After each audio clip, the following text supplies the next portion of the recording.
Hey guys, I wanted to show you a little trick that I discovered in Rapid Composer, and honestly, I'm not really that sure about the music theory behind this, but you'll see by the end of this video that what I'm showing you works.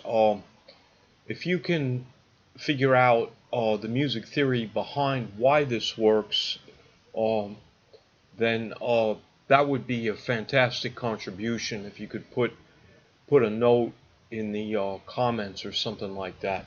But in any event, I was surfing around. I found a YouTube called Applied Harmony Inversions Part 1 by Alan. This is Alan Belkin's, a channel by Alan Belkin, Belkin.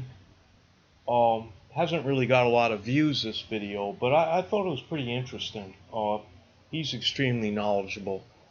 Anyway, Applied Harmony Inversions Part 1.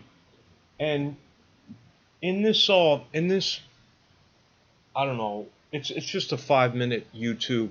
He had this little phrase, and he's pointing out how inversions of chords can be used as passing chords. And so he came up with this little phrase, and I more or less transposed the phrase that he came up with. The notes are the same. I did change the rhythm. Let me play it for you. I'll do it again. Okay, so I saw that and I thought, gee, I think this is going to work in Rapid Composer. And so what we've got here, if you look at, it's just a 1-bar phrase, and if it's a chord note relative phrase, and if you look up here at the top, you see we're in C major, and the chord is built on a 5, so it's a G major triad. All right, so you can see here in the first 2 beats, this G major triad is 2 beats long, and in the first 2 beats we've got G, B, D, and G. So root position 5 chord, very, very clear. Then he's got these the next chord, which is really what he calls a passing chord, or you could think of it as, yeah, it's a passing chord. This technically would be a 4/6 chord. In other words, FAC in first inversion, and you can see that here. Okay, and then the next chord is a 5 chord in first inversion, and you can see that GBD, and the B is in the bass. And then he ends up with on essentially the 1 chord, the C. We've got C, G, C, E, so we've got a G major triad on as the last chord here. And I offset the rhythm a little bit to kind of accentuate these 2 chords as passing chords. So it's really, from a musical point of view, what Alan is explaining is that these chords are more like embellishments. They're like passing notes leading to another chord. All right, well and good. But here's the interesting thing that I want you to see in Rapid Composer, and that is that we've got essentially 3 chords, or at least, we've got, if we don't count the passing chords, we've got a G major triad and a C major triad, but they're all chord note relative.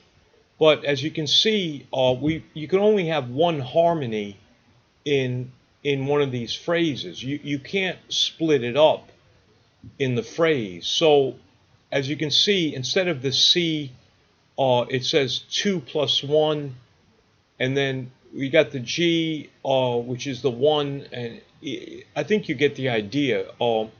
These chord note relative notes here are relating to the 5 chord, not the 1 chord, even though these notes make up a 1 chord. And that's just how Rapid Composer works. You can't really split up the harmony in a phrase. It's okay. Now you can do that when you're in the composition. You can you can split up a phrase and add different harmonies, but not in the phrase editor itself. Okay. If you can digest that, here comes the trick. Even though you've got a 5 and a 1, even though you've got two different harmonies going on here, once I made this phrase, I noticed that it sounded good no matter what chord I put it on. So let me demonstrate that. Let's go. I'll play it again. And then I can audition, well, what happens if I put this under a 1 chord in the master track?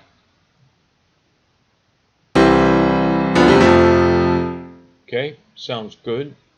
Under 2 chord. Sounds good. Under 3 chord. Sounds great. 4 chord. Good. 5 chord we did. 6 chord. Great. And then 7. Okay. So in other words, this phrase, even though there's two, we're going from 1 chord to another chord, and even though it's a chord note relative phrase, the phrase is perfectly adapts to the change in harmony. And again, I'm a little unclear as to the theory behind that, but hey, it works. That's my that's the takeaway. I mean, this works. So I wanted to pass this on to everybody. And then, I was fooling around with this idea, and I made this, I just dragged in this phrase and a couple of other things, real simple idea. And I just took this idea and put it under a few different harmonies, and here's what I came up with.